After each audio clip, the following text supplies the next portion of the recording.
10 years from now, you will surely become someone. The big question is, who? What are you becoming? And if you go to work on it now, sure enough, in a very short period of time, you can take on a new direction to become the kind of person you want to be. There's a very important question to ask, and the question is, 10 years from now, you will surely arrive. And the question is, where? So to answer the question of where you want to arrive and the kind of person you want to be, you've got to get serious. What I would ask you to do, starting today, is get excited about committing an act that's positive, an act that's constructive, to make the changes in your life that you want made, and to go the direction that you want to go. Get excited about your potential. Human capacity is usually never the problem. Little children can learn several languages. And we can learn to do the most incredible things. All we need to do is take the time to do it. So it's not a matter of capacity. It's a matter of judgment. It's a matter of excitement. It's a matter of will. And it's a matter of wanting to bad enough. So it's pretty exciting to know that any day you wish, you can change your life. Any day you pick out, you can make major changes. It doesn't ever have to be the same again. And that's exciting. Knowing that intellectually and personally, you can actually do the things that will make major changes in your life. There's so many things to work on this, that if you don't get busy and work on it, sure enough, the time will pass. And sure enough, 5 years from now, you'll wind up where you don't want to be, wearing what you don't want to wear, driving what you don't want to drive, being what you don't want to be. Now's the time to fix it. Now here's number 3. You've got to get going. All of the things that you've learned will not do you that much good if you don't put it into an action plan. You've got to get going. In my management and leadership seminar, we teach game plans, how to put all the good things that you've learned into action. Economic action, social action, personal action. How to make the changes and how to actually do the work, how to actually function. Get going, that's the key. Some people are ever learning, but they don't put it into action. They don't really take the action. It's like the man who keeps bringing materials to the building site and never builds anything. He keeps bringing in the sand and the gravel and the windows and the doors and the roofing material, and he just stacks up all these supplies, but he never builds anything. See, if you do that long enough, fairly soon they'll come and take you away. You've got to do something with what you've learned. You've got to take action. You've got to get going. So that's one of the most important things to learn, how to design your days, how to design your weeks, how to design the months, so that you take the proper action to get the proper return that you're looking for, whether it's economic or personal. Get going. It's a major key. Now let me show you what triggers all emotions into activity that brings results. And results is the name of the game. Here it is.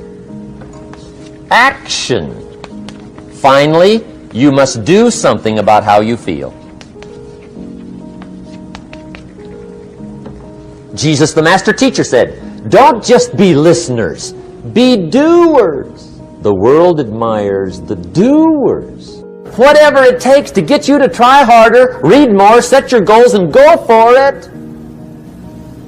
Here's the next attitude disease. Over-caution. Some people never will have much. They're too cautious. Now, you can also be too reckless, but you can also be too cautious. This is called the timid approach to life. And my caution was always the risk. Risk used to drive me right up the wall. I used to say, what if this happens? It's called the language of the poor. What if this happens? And on top of that, if this was to happen, look at the fix I'd be in. I better not try. I could always ace myself out. Then I'll tell you what changed my whole life when I finally discovered it's all risky. The minute you were born, it got risky. If you think trying is risky, wait till they hand you the bill for not trying. If you think investing is risky, wait till you get the tab for not investing. See, it's all risky. Getting married is risky. Having children is risky. Going into business is risky. Investing your money is risky. It's all risky. I'll tell you how risky life is. You're not going to get out alive. That's risky. The Englishman says, well, if that's the way it's going to work out, let's give it a go. Right, that's what it's for. Give it a go.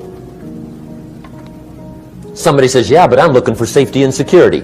Fine, then huddle in a corner. We'll cover you with a sheet, bring you 3 meals a day.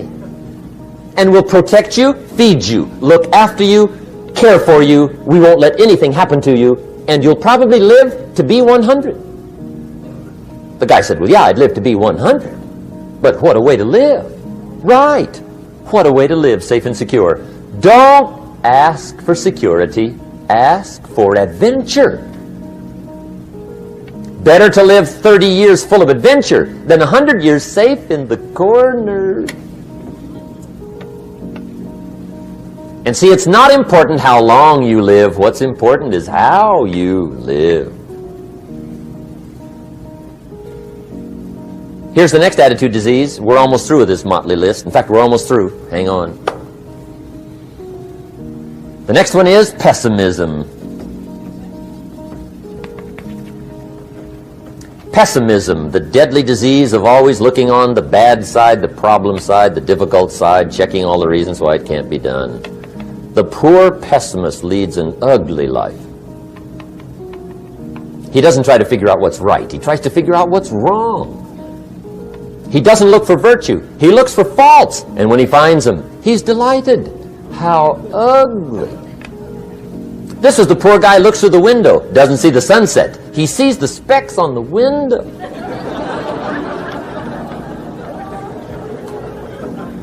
And this is the poor guy, right, who rushes up, takes such leave of his senses. This guy rushes up and he says, I've got 5 good reasons why it won't work.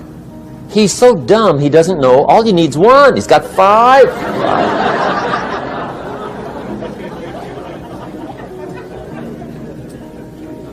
To the pessimist, the glass is always half empty.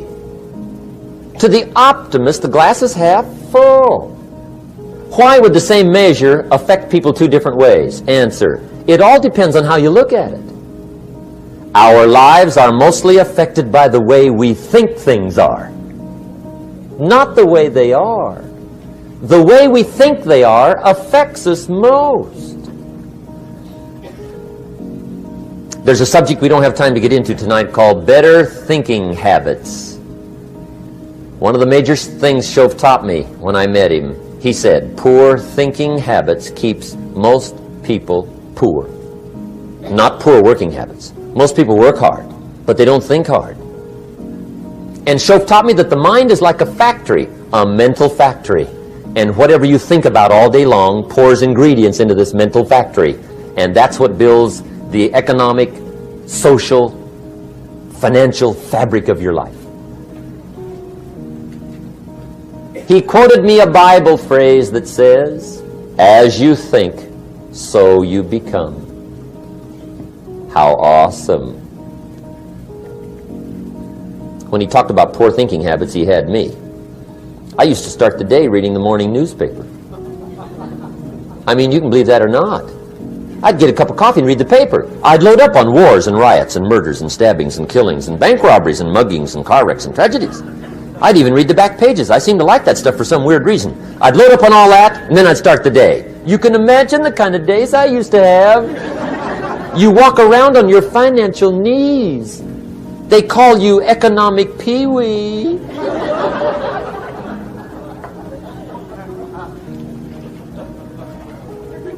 The guy says, I want to be a great leader. Wonderful. The first thing we do is follow him to his house. When we get there, we walk in and check his library, number 1. Somebody says, well, why check his library? The reason is because what a man reads pours massive ingredients into his mental factory, and the fabric of his life is built from those ingredients. You would not believe what some people have got in their house to read. You would not believe. One of the best dressed up words I know for a lot of it is trash. Can you imagine dumping a barrel of trash into this mental factory every day and coming out with a rich, dynamic, positive life? It can't be done. You might as well try making a cake with cement. The kids back in Danbury, Connecticut, high school, they're asking me questions one day. I'm talking to the kids. Kids got good questions these days. One of them said to me, Mr. Rohn, how do you build the good life? I said, it's simple. It's not easy, but it's simple. Here's how you build anything. Select the right ingredients, keep out the wrong ingredients, and it starts with thought. Everything starts with thought. So you must be wise and careful what you think about, because that starts everything. You got to be wise and careful. I asked the kids, what would happen if somebody dropped sugar in my coffee? They said, well, you'd be okay. I said, what if somebody dropped strychnine in my coffee? They said, well, you'd be dead. I said, correct. Lesson 1. Life is both sugar and strychnine. You gotta be careful. I said, what if my worst enemy drops in the sugar? They said, will you be okay? I said, what if my best friend, even by accident, drops in the strychnine? They said, well, you'd be dead. I said, correct. Lesson 2, watch your coffee.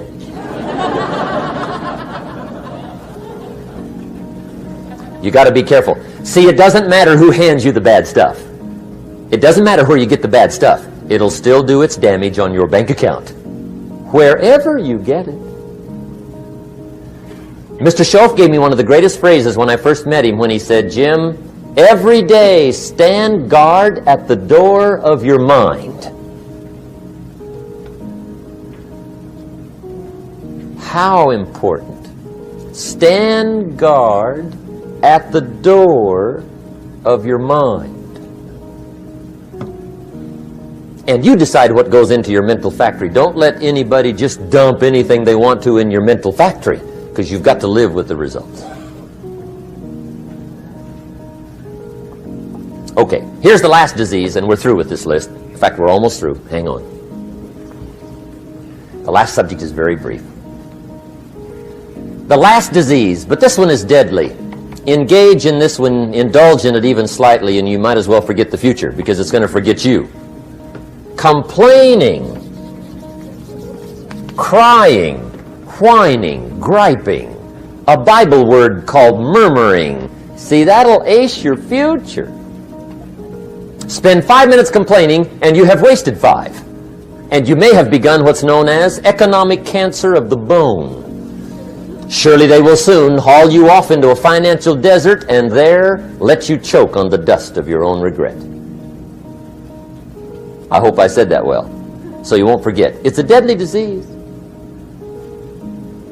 If you don't think it's bad, ask the children of Israel of Old Testament fame. Typical of us all, their story just happened to get in the book. Story says, children of Israel were slaves. God performed a series of dazzling miracles and got them out. And now they're heading for the promised land. Remember the story? Heading for the promised land. Tragedy of the story, they never got there. Reason. From day one, they started to complain. They griped about the water. They griped about the weather. They whined and cried and griped about the food. They griped about the leadership. They whined and cried because it was too far, too cold, too hot, too difficult, too miserable. I mean, they whined and cried for years. Finally, God said, I've had it, trip canceled. Or something like that. The story says they died in the desert, never got to the promised land. Which I think means two things. Indulge in this long enough, you get your future canceled. And I guess it also means even God Himself can only take so much.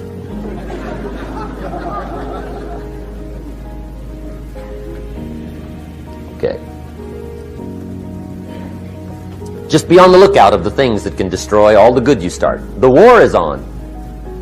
And this evening, tomorrow, mentally, personally, socially, economically, you got to make sure you're winning the war.